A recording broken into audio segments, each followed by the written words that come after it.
పాలనలో సీఎం రేవంత్ రెడ్డి దూసుకుపోతున్నారు. ప్రజలకు అవసరమైన వాటి విషయంలో వెనక్కి తగ్గేదే లేదంటున్నారు.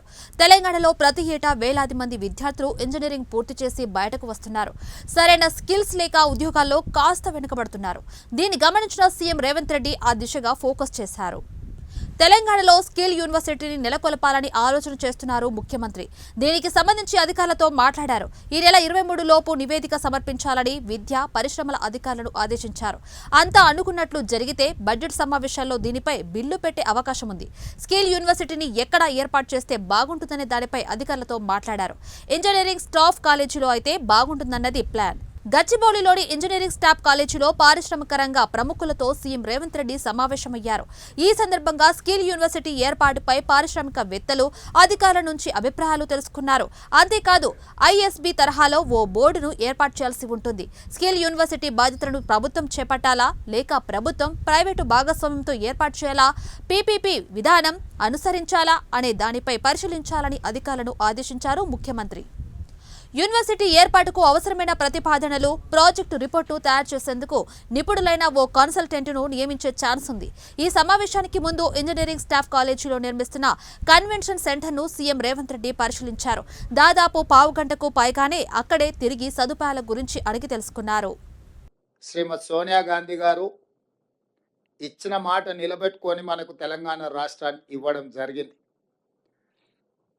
కాంగ్రెస్ పార్టీ శ్రీమతి సోనియా గాంధీ గారు ఏదైనా మాట చెప్పిండ్రు అంటే అది శిలాశాసనం. ఎలాంటి పరిస్థితులు వచ్చినా ఎదుర్కొని నిలబడి ఇచ్చిన మాటను నిలబెట్టుకోవడం మా నాయకుల యొక్క గొప్పతనం, మా నాయకుల యొక్క కమిట్మెంట్. అలాంటి నాయకత్వం నుంచి వచ్చిన రాహుల్ గాంధీ గారు మే 6 తారీఖు 2022 వరంగల్లో రైతు డిక్లరేషన్లో 2 లక్షల రూపాయల రైతు రుణమాఫీ చేస్తామని మాట ఇవ్వడం జరిగింది. చాలా సందర్భాలలో చాలామంది నాయకులు, రాజకీయ పక్షాలు, విశ్లేషకులు కూడా గతంలో ఉన్న పాలకుల యొక్క ప్రకటనలు, నిర్ణయాలను దృష్టిలో పెట్టుకొని కాంగ్రెస్ పార్టీ కూడా అలవి కానీ అమలు చేయలేని హామీలు ఇచ్చిండ్రు అన్నట్టుగా చర్చలు, విశ్లేషణలు చేయడం మొదలుపెట్టిండ్రు. అందుకే ఈ మంత్రివర్గంలో ఇచ్చిన మాట ప్రకారం 2 లక్షల రూపాయల రైతు రుణమాఫీ చేయాలి అని మా మంత్రివర్గం పూర్తి స్థాయిలో విశ్లేషించి, చర్చించి వివిధ బ్యాంకులలో ఉన్న రుణాలకు సంబంధించిన వివరాలు సేకరించి వాటన్నిటిని క్రోడీకరించి ఆ రైతు రుణమాఫీ చెయ్యాలి అని మేము నిర్ణయం తీసుకున్నాం. తెలంగాణ రాష్ట్రం వచ్చిన తర్వాత గత ప్రభుత్వం 2 సార్లు ప్రభుత్వాన్ని ఏర్పాటు చేసినప్పుడు 2014 నుంచి 2018, 2018 నుంచి 2023 వరకు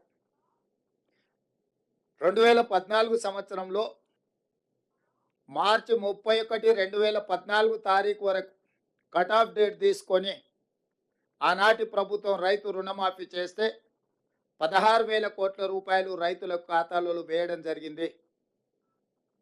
అదేవిధంగా 2018 రెండోసారి ప్రభుత్వం ఏర్పడిన తర్వాత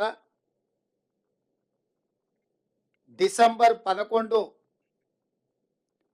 2023 వరకు కట్ ఆఫ్ డేట్ తీసుకొని వాళ్ళు చేసిన రుణమాఫీ, రైతుల ఖాతాలో వేసిన నిధులు 12,000 కోట్ల రూపాయలు. అంటే గత ప్రభుత్వం 2 విడతలుగా 2 సార్లు ప్రభుత్వం ఏర్పాటు చేసిన తర్వాత చేసిన రుణమాఫీ ఒకసారి 16,000 కోట్ల రూపాయలు మొదటిసారి, రెండవసారి 12,000 కోట్ల రూపాయలు. 10 సంవత్సరాలల్లా 2 విడతలల్లా చంద్రశేఖరరావు గారు చేసిన రైతు రుణమాఫీ, రైతులకు చెల్లించిన నిధులు 28,000 కోట్ల రూపాయలు. ఆ ప్రభుత్వం డిసెంబర్ 11, 2018 వరకు కట్ ఆఫ్ డేట్గా వాళ్ళు రుణమాఫీని పరిగణలోకి తీసుకోవడం జరిగింది.